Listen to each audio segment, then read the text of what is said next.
گناہوں کا بیان۔ گناہ کی دو قسمیں ہیں، گناہ صغیرہ چھوٹے چھوٹے گناہ اور گناہ کبیرہ بڑے بڑے گناہ۔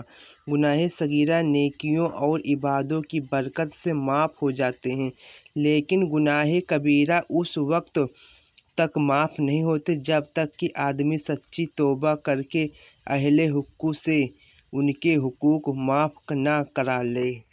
گناہ کبیرہ کس کو کہتے ہیں؟ گناہ کبیرہ ہر اس گناہ کو کہتے ہیں جس سے بچنے پر خدا بند حقوق نے مغفرت کا وعدہ فرمایا ہے۔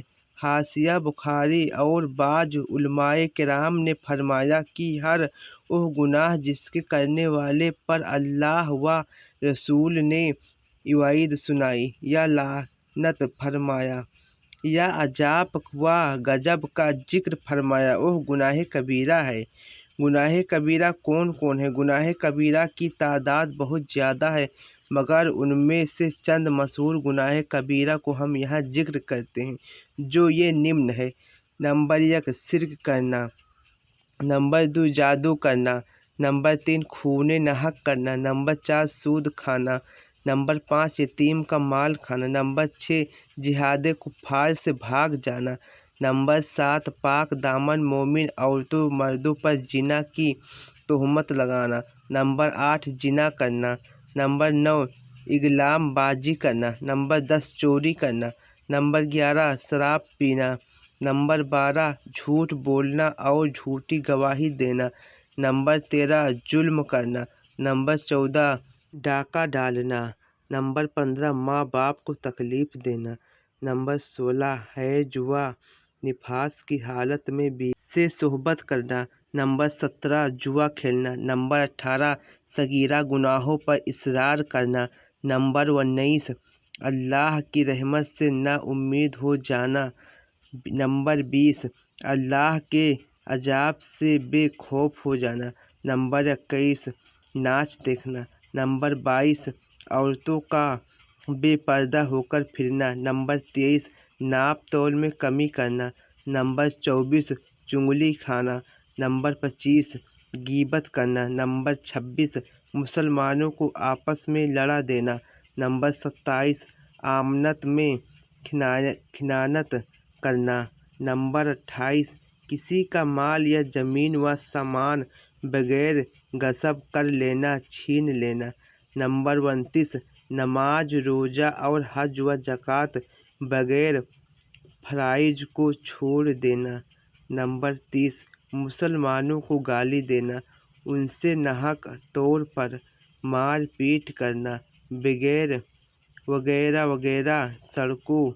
سینکڑوں گناہ کبیرہ ہیں جن سے بچنا ہر مسلمان و مرد و عورت پر فرض ہے، اور ساتھ ہی دوسروں کو بھی اس گناہوں سے روکنا لازم اور ضرورت ہے۔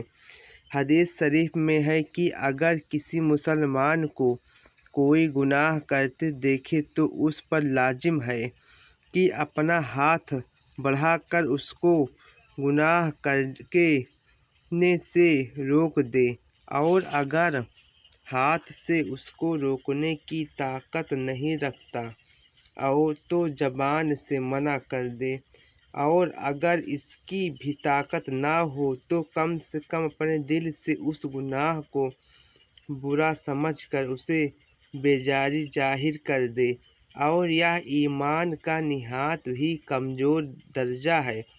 اور ایک حدیث میں یہ بھی آیا ہے کہ کوئی آدمی کسی قوم میں رہ کر گناہ کا کام کرے اور وہ قوم قدرت رکھتے ہوئے بھی اس آدمی کو گناہ سے نہ روکے تو اللہ تعالیٰ اس ایک آدمی کے گناہ سے سبب پوری قوم کو ان کے مرنے سے پہلے عذاب میں مبتلا فرمائے گا۔ گناہوں سے دنیاوی نقصان۔ گناہوں سے آخرت کا نقصان اور عذاب جہنم کی سزاؤں اور قبر میں قسم قسم کے عذابوں سے مبتلا ہونا، اس کو تو ہر شخص جانتا ہے، مگر یاد رکھو کہ گناہوں کی نحوست میں से आदमी को दुनिया में भी तरह तरह के नुकसानात पहुंचाते रहते हैं, जिनमें से चंद ये हैं। नंबर 1, रोजी कम हो जाना। नंबर 2, बलाओं का हुजूम होना। नंबर 3, उम्र घट जाना। नंबर 4, दिल में और बाज मर्तबा तमाम बदन में अचानक कमजोरी पैदा होकर सेहत खराब हो जाना। नंबर 5, इबादतों से महरूम हो जाना।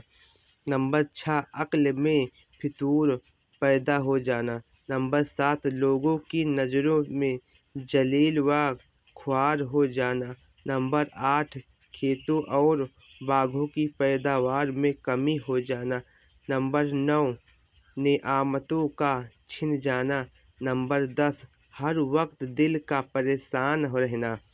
नंबर 11, अचानक लाइलाज बीमारियों में मुब्तला हो जाना। नंबर 12, अल्लाह ताला और उसके फरिश्ते और उसके नबियों और उसके नेक बंदों की लानतों में गिरफ्तार हो जाना। नंबर 13, चेहरे से ईमान का नूर निकल जाने से चेहरे का बेरौनक हो जाना। नंबर 14, शर्म व गैरत का जाता रहना। नंबर 15, हर तरफ से जिल्लतों, रुसवाइयों और नाकामियों का हुजूम हो जाना।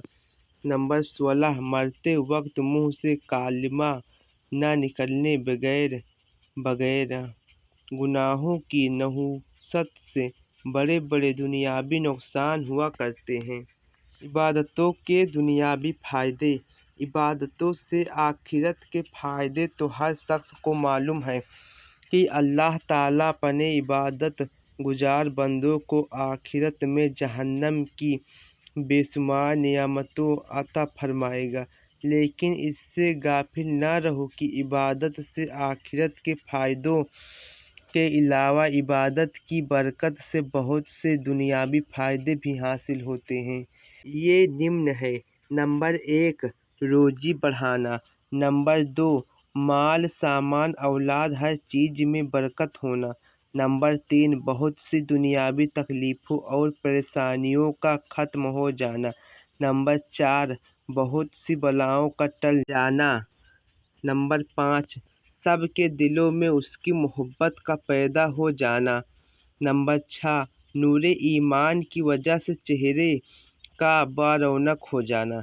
नंबर 7, उम्र का बढ़ जाना। नंबर 8, पैदावार में खैर व बरकत हो जाना। नंबर 9, बारिश होना। नंबर 10, हर जगह इज्जत व आबरू मिलना। नंबर 11, फाका से बचा रहना।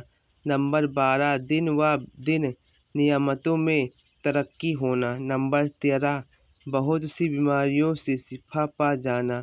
नंबर 14, आइंदा आने वाली नस्लें को फ़ायदा पहुंचाना।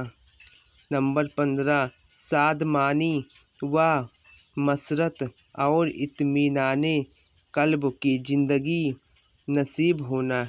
इनके अलावा और भी बहुत से दुनियावी फ़ायदे हैं जो इबादत की बरकत से हासिल होते हैं।